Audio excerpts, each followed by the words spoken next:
પશ્ચિમ બંગાળ સહિતના રાજ્યોમાં ભવ્ય જીત બાદ કેન્દ્રીય ગૃહ અને સહકારિતા મંત્રી અમિત શાહ સૌપ્રથમ વખત ગુજરાત આવવાના છે।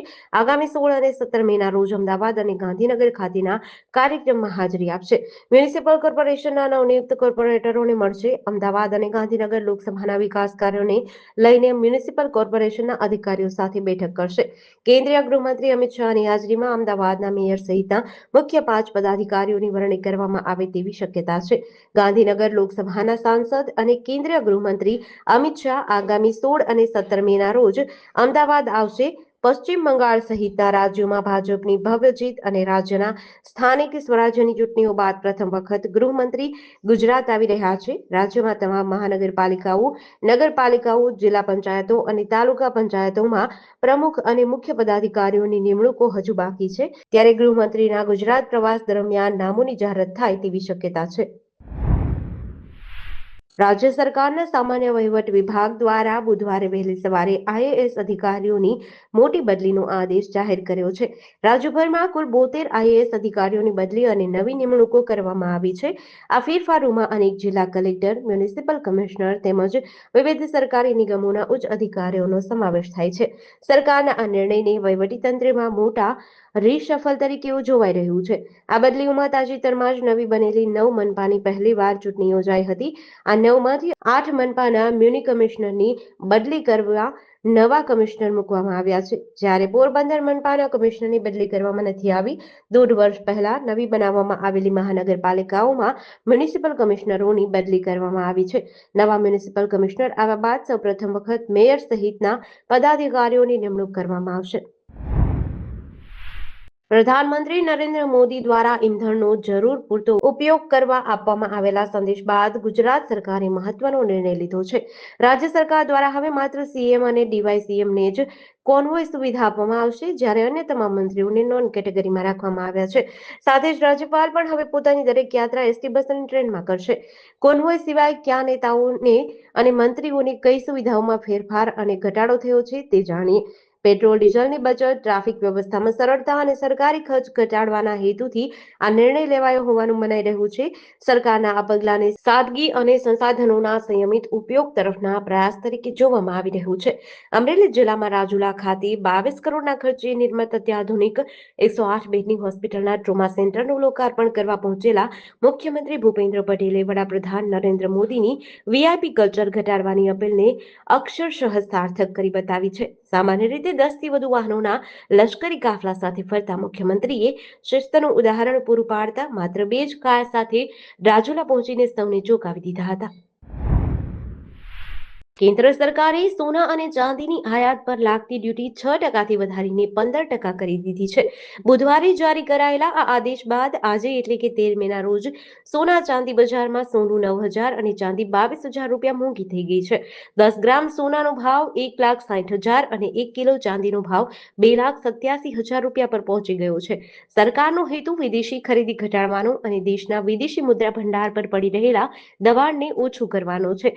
અમેરિકા ઈરાન યુદ્ધ વચ્ચે સરકારે આ નિર્ણય લીધો છે। સરકારે સોના પર 10% બેઝિક કસ્ટમ ડ્યુટી અને 5% agriculture infrastructure and development cess લગાવ્યો છે। આ રીતે કુલ અસરકારક ટેક્સ 15% થઈ ગયો છે। આ પહેલા 2024ના બજેટમાં નાણામંત્રી સીતારમણે ઇમ્પોર્ટ ડ્યુટી 15%થી ઘટાડીને 6% કરી હતી। સોના પરની કુલ આયાત ડ્યુટી 6%થી વધારીને 15% કરવામાં આવી। સોના પરની બેઝિક કસ્ટમ ડ્યુટી 5%થી વધારીને 10% કરવામાં આવી। અમેરિકી રાષ્ટ્રપતિ ડોનાલ્ડ ટ્રમ્પે કહ્યું છે કે ઈરાન વિરુદ્ધ ચાલી રહેલા સંઘર્ષમાં અમેરિકા કોઈ પણ ભોગે જીતશે। ચીન રવાના થતા પહેલા ટ્રમ્પે પત્રકારોને કહ્યું કે ઈરાન કાં તો સમાધાન કરશે અથવા તો તબાહ થશે।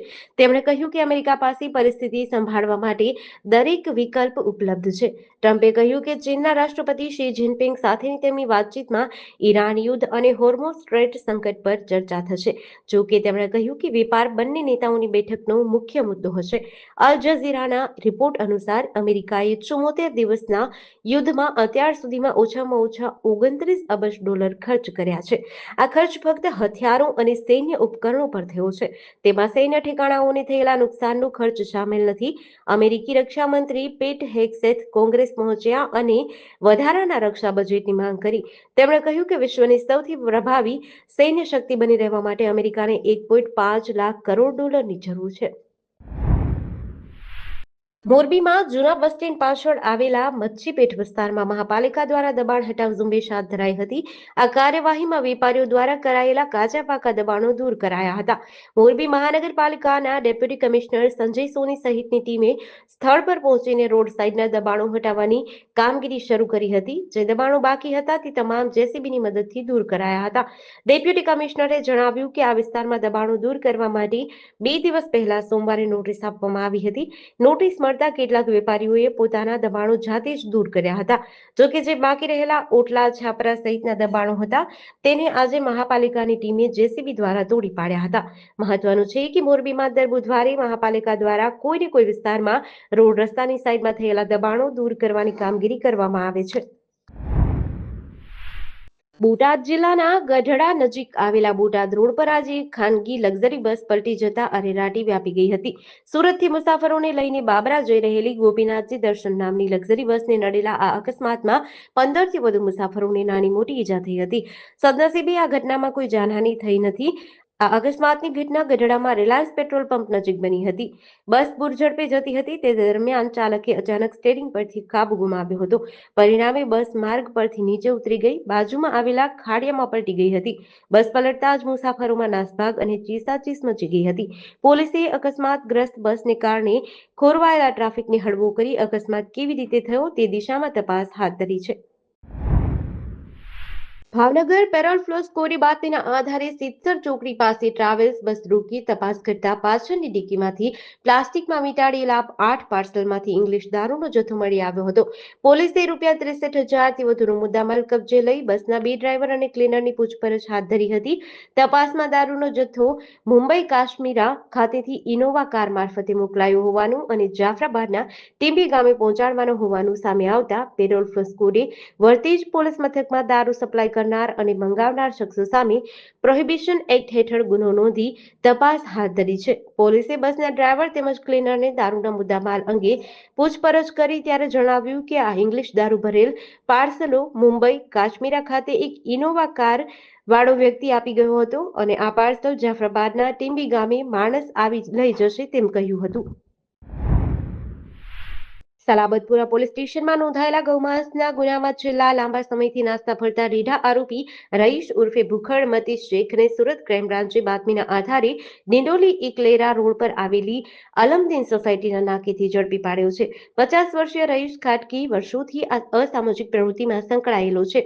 તેની ધરપકડથી ગૌમાંસની તસ્કરી કરતા નેટવર્કનો મોટો ફટકો પડ્યો છે. આરોપી મૂળ મધ્યપ્રદેશના બુરહાનપુરનો વતની છે અને હાલ પેસ્તાન વિસ્તારમાં રહી પોતાનું નેટવર્ક ચલાવતો હતો. પકડાયેલા આરોપી રઈશ ઉર્ફે ભૂખડ કોઈ સામાન્ય ગુનેગાર નથી પરંતુ ગૌવંશ કતલ અને ગૌમાંસના વેપારનો રીઢો આરોપી છે. તેનો ગુનાહિત ઇતિહાસ જોતા જણાય છે કે તે અંકલેશ્વર રૂરલ, કામરેજ, ઓલપાડ, ડિંડોલી અને અઠવા લાઇન્સ જેવા વિવિધ પોલીસ સ્ટેશનોમાં અગાઉ અનેકવાર પકડાઈ ચૂક્યો છે. વડોદરાના કારેલીબાગ વિસ્તારમાંથી એક 16 વર્ષીય કિશોર ઘરેથી 55,000 રૂપિયા લઈને રહસ્યમય રીતે ગુમ થયો હોવાની ઘટના બની છે.